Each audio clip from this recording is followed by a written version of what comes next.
Episode 1 के starting में हमें एक लड़के और लड़की को दिखाया जाता है जो आइसक्रीम खाते हुए और आपस में बात करते हुए रास्ते से जा रहे थे। तभी एक ट्रक अनबैलेंस हो जाता है और वह ट्रक इनके तरफ आने लगता है। फिर वह ट्रक इन दोनों लड़का लड़की के ऊपर गिरने लगते हैं। तभी वह लड़का उस लड़की को धक्का देकर साइड कर देता है और वह उस ट्रक के सामने खड़ा हो जाता है और कहता है डैम इट। और फिर इतना कहने के बाद वह अपनी आंखें बंद कर लेता है। फिर जब उसकी आंखें खुलती है तो कहता है ये क्या हो रहा है, क्या मैं उस ट्रक से हिट नहीं हुआ था क्या। फिर वह बोलता है अरे मैं बोल क्यों नहीं पा रहा हूँ, क्या मेरे गले में लग गया या फिर मैं मर चुका हूँ और मैं अपने शरीर को भी हिला नहीं पा रहा हूँ। फिर वह बोलता है कि अब मुझे ये मत कहना कि मैं ज़िंदगी भर ऐसा ही रहूँगा। अरे नहीं, जितना संभव होगा उतना मैं आगे बढ़ने की कोशिश करूँगा। फिर वह अपने आसपास के माहौल को देखता है और कहता है ये क्या है, ये लोग कौन हैं, क्या मैं सपना देख रहा हूँ। तभी कोई उसके पीछे आता है और उस आदमी का पैर एक लकड़ी के टुकड़े पे पड़ता है और उसकी आवाज़ सुनकर वह डर जाता है। फिर हमें दिखाया जाता है कि वह आदमी एक ओल्ड मैन है और वह ओल्ड मैन कहता है कि ऐसा लगता है कि तुम ही बस इस गांव में जीवित बचे हो।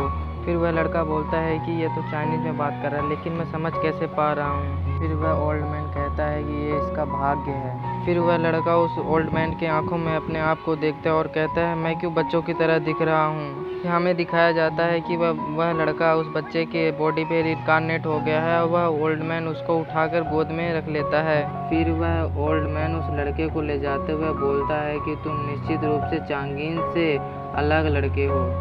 फिर ओल्ड मैन हंसते हुए बोलते हैं कि वह 5 साल की उम्र में भी बहुत रोता था। फिर वह बच्चा उस ओल्ड मैन को देखते हुए कहता है कि ये नॉर्मल ग्रैंडपा जैसे नहीं लगते। फ्रेंड्स, मैं आपको बता दूं वो लड़का इसलिए ऐसा बोल रहा था क्योंकि ग्रैंडपा कुछ ज़्यादा बड़े बड़े जंप मार रहे थे, इसलिए उसको लगा कि ये नॉर्मल ग्रैंडपा नहीं है। फिर वह लड़का देखता है कि नीचे बहुत बड़ी खाई है और डरते हुए सोचता है कि अब तो हम नीचे गिरने वाले हैं। तभी ग्रैंडपा उस पहाड़ से नीचे कूद जाते हैं। फिर ग्रैंडपा बड़े आराम से नीचे लैंड करते हैं। ग्रैंडपा बच्चे को देखते हुए कहते हैं तुम तो नहीं रोए, तुम कितना शांत हो। फिर ग्रैंडपा अपने हाथ में एनर्जी इकट्ठा करते हुए उसके बॉडी पे कुछ करते हैं और कहते हैं कि हम जल्दी ही पहुंच जाएंगे। ग्रैंडपा अपनी ची एनर्जी को उस बच्चे के अंदर डालने लगते हैं।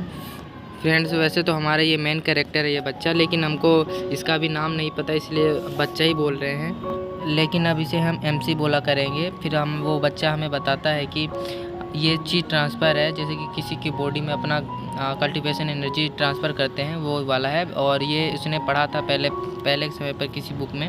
फिर हमारा एमसी बोलता है कि अब मुझे नींद आ रही है और मैं कुछ कर नहीं पा रहा हूँ, और इतना बोलकर वह सो जाता है। फिर हमें एक बहुत बड़े क्लैन को दिखाया जाता है और फिर वह ओल्ड मैन साबिक को बुलाता है और साबिक के बारे में हमें बताया जाता है कि साबिक वह आदमी है जो इस क्लैन के मास्टर से भी पहले से रह रहा है। फिर हमें उस ओल्ड मैन को दिखाया जाता है जो हमारे एमसी को लेकर उस बड़े से हॉल के सामने खड़ा था।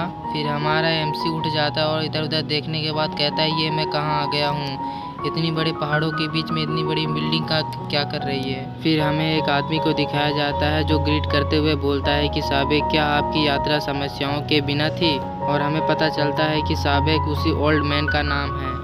फिर वह ओल्ड मैन ऊपर चढ़ते हुए बोलते हैं कि हाँ मुझे काफ़ी समय हो गया है गए हुए, लेकिन ये बताओ कि मेरे जाने के बाद कोई प्रॉब्लम तो नहीं हुआ ना। फिर एक आदमी बोलता है कि वैसे भी क्या हो सकता है, रिपोर्ट करने के लिए कुछ नहीं है। तभी ओल्ड मैन बोलते हैं कि मेरा मानना है कि यदि कुछ ना हो तो ही ठीक है। फिर ग्रैंडपा बोलते हैं कि जहाँ तक मेरी बात है तो क्लैन मास्टर के मिलने के अलावा मेरे पास कुछ नहीं है बोलने के लिए।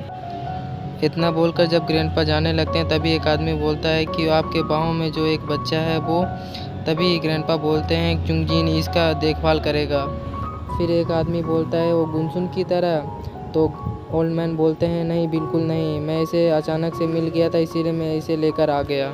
इतना बोलकर ग्रैंडपा अंदर चले जाते हैं और हमें बताते हैं कि ये जोंगनाम क्लैन है। फिर हमें ग्रैंडपा बताते हैं कि यह एक समय पर 9वें सबसे मजबूत क्लैनों में से एक था, लेकिन अब नहीं है। फिर हमारा एमसी इधर उधर देखते हुए कुछ लोगों को देखता है जो कि प्रैक्टिस कर रहे थे अपना मार्शल आर्ट का, तो वह देख के ये कहता है कि अच्छा ये तो मार्शल आर्ट है। यह देखकर तो हमारे एमसी की तो आंखें चमक जाती हैं। फिर ओल्ड मैन इसकी और देखते हुए कहते हैं कि ऐसा लगता है कि तुमको कुछ समझ में आ गया है। फिर ग्रैंडपा हमारे एमसी को वेल डन बोलते हुए कहीं जाने लगते हैं। और हमें एक लाइब्रेरी का सीन दिखाया जाता है जहाँ पर एक आदमी खड़ा हुआ था और तभी वह आदमी उस ग्रैंडपा को बोलता है वेलकम ग्रैंड मास्टर।